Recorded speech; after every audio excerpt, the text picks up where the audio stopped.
안녕하세요. 사도행전 성역 공부 11번째 시간을 시작하겠습니다. 이번 시간에는 사도행전 14장 말씀을 볼 텐데요. 먼저 1절부터 7절까지 기록되어 있는 이고니온이라는 도시에서의 바울과 바나바의 사역에 대해서 보도록 하겠습니다. 바울과 바나바가 이고니온으로 가게 된 이유는 앞서 그들이 사역하였던 안디옥에서 그들에 대한 박해가 있었기 때문입니다. 우리가 지난주에 보았던 13장 50절과 51절 말씀을 보면 유대인들이 경건한 귀부인들과 그 신의 유력자들을 선동하여 바울과 바나바를 박해하였다라고 말씀합니다. 이들은 앞서 비시디아 지역에 있는 안디옥에서 사역을 하였는데 그들이 회당에서 전하는 복음을 듣고 그곳에 있던 유대인들이 그 복음에 반감을 갖지요. 그래서 유대인들은 자신들이 가지고 있던 그 세력을 동원해서 바울과 바나바에게 직접적인 박해를 가합니다. 그리고 결국 그들을 쫓아내게 되죠. 그때 바울과 바나바는 그들에 대해서 발에 티끌을 떨어버리고 이제 이고니온이라는 도시로 이동하게 됩니다. 이고니온의 위치를 지도에서 한번 보면 좋겠습니다. 지금 버가에서 앞서 이들은 마가라는 요한을 예루살렘으로 보냈고요. 이 바울과 바나바는 저 북쪽에 있는 안디옥으로 이동하였습니다. 이 안디옥은 바울과 바나바를 파송하였던 그 교회가 있었던 안디옥이 아니라 비시디아 지역에 있는 안디옥입니다. 이들이 이동한 이고니온은 안디옥에서 동쪽으로 한 150km 정도 떨어져 있는 곳인데요. 지금 지명으로는 터키의 이 코냐라고 하는 지역입니다. 안디옥에서 이 코냐, 지금 이고니온이라는 곳으로 이동하였는데요. 지금도 이 코냐는 굉장히 큰 도시라고 합니다. 터키에서 7번째로 인구가 많은 도시라고 하는데 지금 200만 명이 넘는 사람들이 모여 사는 도시입니다. 그때나 지금이나 이곳은 교통의 중심지였기 때문에 많은 사람들이 모여 있었다고 하는데 비록 박해 때문에 부득이하게 안디옥에서 이고니온으로 이동하게 되었지만 새로운 곳에서 또 굉장히 큰 도시에서 사역을 할 수 있다라는, 복음을 증거할 수 있다라는 것에 대해 또 기대감을 가지고 이들이 이고니온으로 가지 않았을까 싶습니다.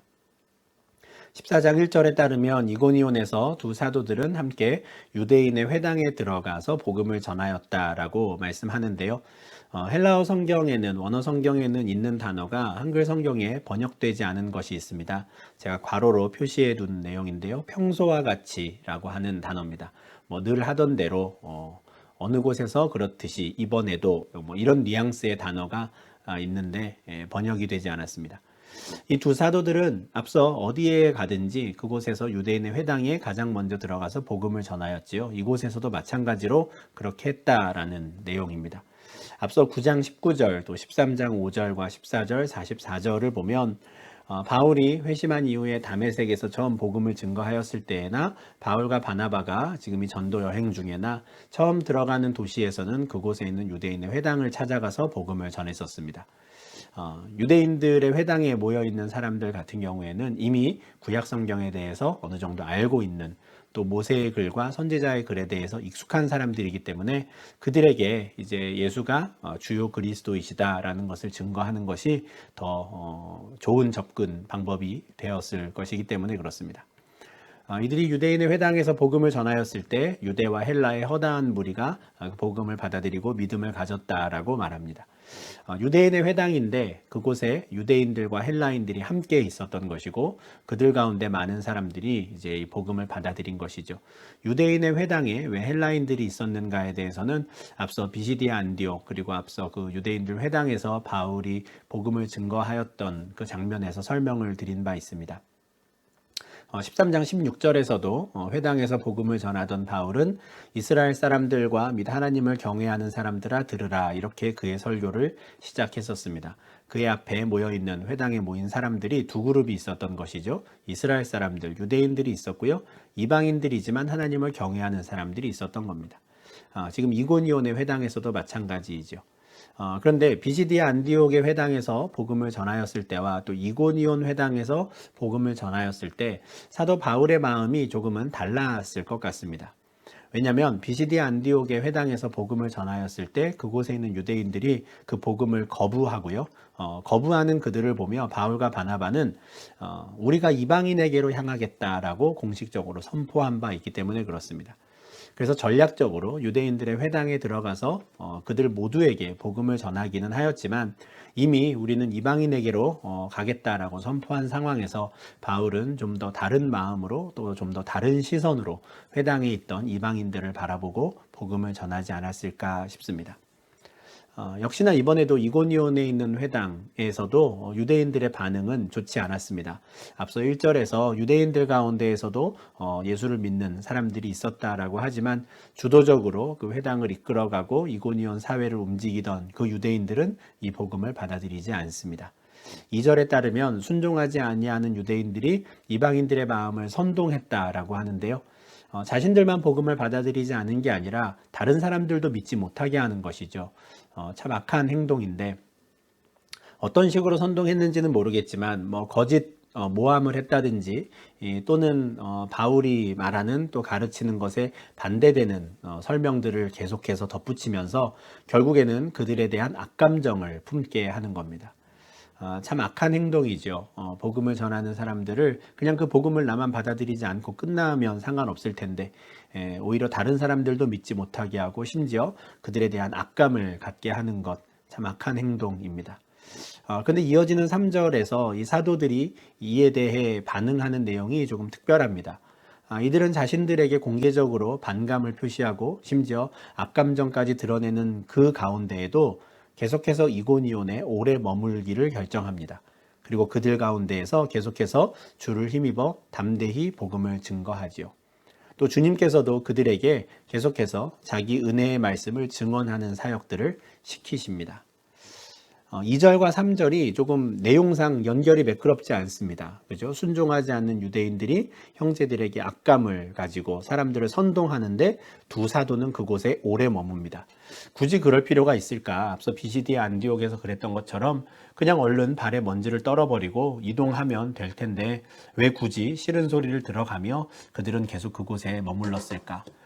또 하나님께서는 왜 그들에게 계속 담대한 마음을 주셔서 당신의 은혜의 말씀을 증언하게 하셨을까? 이런 상황은 결국 다시 1장 8절 말씀을 떠올리게 합니다. 예수님께서 이 땅에 계실 때 제자들에게 오직 성령이 너희에게 임하시면 너희가 권능을 받고 어디에서나 내 증인이 될 것이다 라고 말씀하셨지요.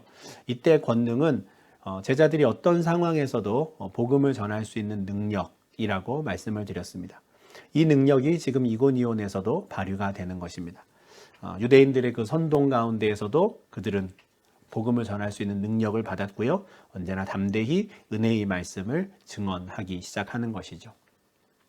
이고니온 사회가 어떻게 되었을까요? 유대인들은 계속해서 사도들에 대한 악한 감정을 사람들에게 심고 있고요. 그러나 성령이 충만한 이 두 사람은 계속해서 복음을 증거합니다.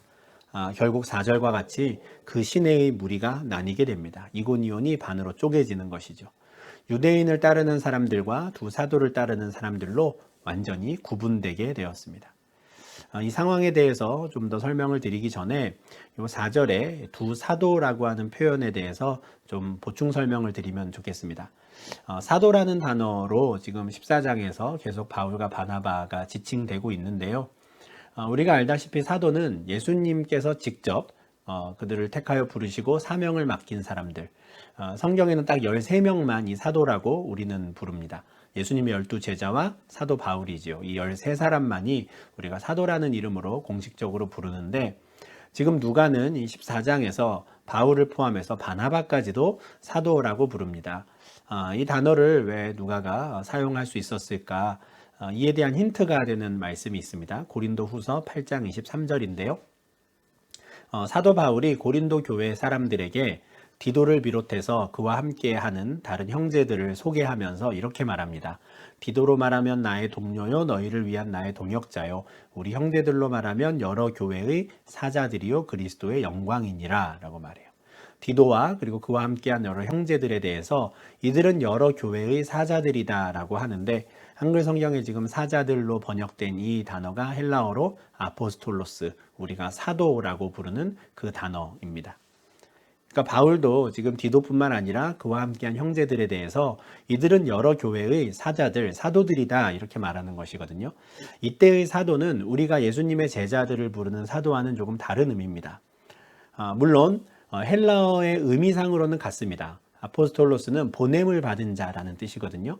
우리가 예수님의 12제자 그리고 바울은 예수님께서 직접 그들을 택하여 부르시고 사명을 맡겨서 보낸 자들, 예수님께로부터 보내심을 받은 자들이라는 뜻에서 그들만을 우리가 사도라고 부릅니다. 그런데 지금 사도 바울은 지금 디도를 비롯한 다른 형제들은 여러 교회들로부터 보냄을 받은 자라는 차원에서 이 아포스톨로스라는 단어를 쓰는 것이죠. 여러 교회들로부터 보냄받은 자, 그러니 그들도 사도들이 될 수 있는 것입니다. 지금 14장 4절에서 누가가 바울을 비롯한 바나바까지도 두 사도라고 부르는 것은 이런 맥락으로 이해하시면 좋겠습니다. 이들은 앞서 13장에서 안디옥 교회로부터 기도를 받고 구분되어서 파송받은 자들입니다. 안디옥 교회로부터 보냄받은 자들, 그래서 이 두 사람은 사도가 될 수 있는 것이죠. 안디옥 교회의 사도들이 되는 것입니다. 그런데 이 두 명의 사도들이 지금 이고니온에서 복음을 전하는데 이 지역이 반으로 쪼개진 것이죠. 좀 우리가 간혹 이런 상황들을 보고 좀 당황할 때가 있습니다. 우리가 복음을 전할 때에도 우리는 정말 좋은 마음에 복된 소식을 전하기 위해서 예수 그리스도를 소개하였는데 오히려 그 일이 화근이 되어서 서로 간에 싸움이 일어나기도 하고요. 분쟁이 일어나기도 하고 패가 갈리기도 하는 것을 보게 됩니다. 그때 참 당황스럽게 되는 것이죠. 분명히 복된 소식을 전하는 것이고 무엇보다 우리는 평화의 복음을 전하는 것인데 왜 이런 일들이 벌어질까? 혹시 내가 잘못 전한 것은 아닐까? 또는 정말 이 복음이 참된 진리가 맞는가? 라는 생각까지도 하게 됩니다. 본의 아니게 사람들이 반으로 나뉘어지는 것 때문에 당황하는 것이죠.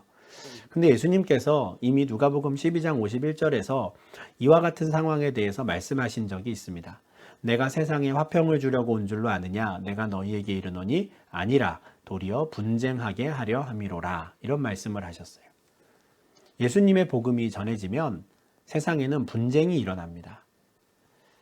우리가 복음을 평화의 복음, 평화의 기쁜 소식, 복된 소식이라고 부르는 것은 사람과 사람 사이에 대한 평화 이전에 하나님과 사람 사이에 화평이 이루어졌다라는 복음입니다. 원래 하나님과 사람 사이가 원수되었으나 하나님과 사람 사이를 화목하게 하는 제물이 되시기 위하여 예수께서 오셨고 이제 예수 그리스도를 통해서 하나님과 사람이 평화를 누릴 수 있게 되었습니다. 이것이 바로 평화의 복음의 핵심이죠. 근데 이것이 세상에 던져지면 이 복음을 받아들이는 사람과 받아들이지 않는 사람으로 나뉘게 되고 그 두 사람들이, 두 그룹이 서로 분쟁하게 되는 것입니다. 이것은 작은 가정에서도 일어날 수 있는 일이고요. 한 집단에서도 일어날 수 있는 일입니다. 전 세계적으로 볼 수도 있고요. 영적 전쟁으로도 설명할 수 있습니다. 하나님 나라의 복음이 던져지고 이제 사탄의 세계와 하나님의 세계 싸움이 일어나는 것이죠. 물론 그 사탄이 하나님과 감히 대적할 수 있는 존재여서 그런 것은 아닙니다. 하나님께서 하나님 나라 백성들을 하나하나 회복해 가는 과정 가운데 그 영적 전쟁이 일어나는 것이죠. 이것이 우리 눈에 직접적으로 드러나게 될 때 우리가 참 당황스러울 수도 있지만 복음이 오히려 제대로 전해진다면 그 복음으로 말미암아 사람들 사이에 분쟁이 일어날 수도 있습니다. 그것은 복음이 잘못된 것이 아니라 원래 그런 것이기 때문이죠. 이고니온에서 일어난 일이 바로 그것입니다. 그 시내의 무리가 반으로 나뉘게 되죠. 그런데 아무래도 이고니온에서 바울과 바나바는 약자입니다. 나그네죠. 이들을 대적하는 유대인들은 이미 그 지역에서 오래 머물렀던 사람들이고요. 이미 사회적인 네트워크가 있던 사람들입니다. 앞서 비시디 안디옥에서도 마찬가지였는데 이곳에서도 이방인과 유대인과 관리들이 힘을 합쳐서 이 두 사도를 모욕하고 박해하려고 합니다. 근데 5절에 이 표현이 참 특이하죠. 이방인과 유대인과 관리들이 한 팀이 되어서 바울과 바나바를 반대합니다. 우리는 앞서 10장 28절에서 사도 베드로가 유대인으로서 이방인과 교제하며 가까이 하는 것이 위법이다 라고 말한 것을 알고 있습니다. 그런데 이고니온의 유대인들은 바울과 바나바를 내칠 수만 있다면 그들을 핍박할 수만 있다면 기꺼이 오히려 이방인들과 가까워지는 것이죠. 바울과 바나바는 유대인들입니다. 그러나 유대인이 같은 유대인을 밀어내기 위해서 이방인과 손잡는 것, 이런 일들이 벌어집니다. 이들에게 있어서 종교적인 신념은 단지 자신들의 정치적인 기득권 또 사회적인 영향력을 유지하는 데 도움이 되는 보조 수단일 뿐인 것이죠. 이들의 관심은 참된 하나님의 나라라든지 참된 복음에 있지 않습니다. 사람들의 관심이 바울과 바나바에게 향하는 것을 견디지 못하고 시기하며 나의 기득권을 빼앗기는 것 같은 그 기분을 참지 못하고 심지어 이방인들이라도 손을 잡고 또 다른 유대인들, 참된 하나님의 복음을 전하는 자들을 밀어내는 것이죠. 이들이 작당하고 한 팀이 되어서 돌로 치려고 한다, 결국 우리를 죽이려고 한다라고 하는 그 소식을 듣게 된 이후에 이 바울과 바나바는 더 이상 그곳에 머물지 못합니다. 그들이 미리 알고 도망하게 되는데요. 루가오니아의 두 성 루스드라와 더베 그리고 그 근방으로 가서 그곳에서 또 계속해서 복음을 전하게 된다라고 6절과 7절에서는 말씀합니다. 지금 바울과 바나바는 계속 이동을 하고 있습니다. 버가에서 안디옥으로 갔고요. 안디옥에서 이고니온으로 갑니다. 이고니온에서 이제 루스드라 지역으로 이동하게 되는데 루스드라는 이고니온에서 남쪽으로 한 35km 정도 떨어져 있는 지역이 바로 루스드라입니다. 이후에 이곳에서 더베로 가게 되는데 더베는 또 더 남쪽으로 내려오게 되죠. 우리가 이어지는 8절 이후에 말씀을 통해서 우리가 보게 될 텐데요. 버가, 안디옥, 이고니온, 루스드라 이렇게 바울과 바나바가 이동하는 중에 참 많은 일들이 있었습니다. 한 팀이었던 마가라는 요한이 집으로 돌아가는 아픔도 있었고요. 안디옥과 이고니온에서는 이들을 죽이려고 하는 그 사람들로 인해 부득이하게 어쩔 수 없이 다른 곳으로 또 다른 곳으로 이동하게 됩니다. 그렇지만 우리가 이 화살표로 이렇게 진행되어 가는 상황들을 보며 하나님께서 심지어 한 팀의 누군가가 떠나는 상황에도 그리고 각 도시에서 이들을 대적하는 자들이 있고 이들을 핍박하는 자들이 있다 하더라도 오히려 그 상황들을 이용해서 또 이 복음이 계속해서 이동하며 전해지도록 복음이 흘러가도록 하는 것을 우리가 보게 됩니다. 계속해서 루스드라 그리고 더베 그리고 계속해서 이어지는 복음의 증거들을 보면서 참 이 복음이 전해질 때 사람들의 반응 그리고 그것에 관계없이 담대히 복음을 전하는 사도들의 모습 그리고 그 모든 것들을 합력하여서 복음이 땅끝까지 전해지게 하시는 하나님의 사역들을 우리는 계속해서 확인하게 될 것입니다. 마지막으로 한 가지만 좀 말씀드리면요.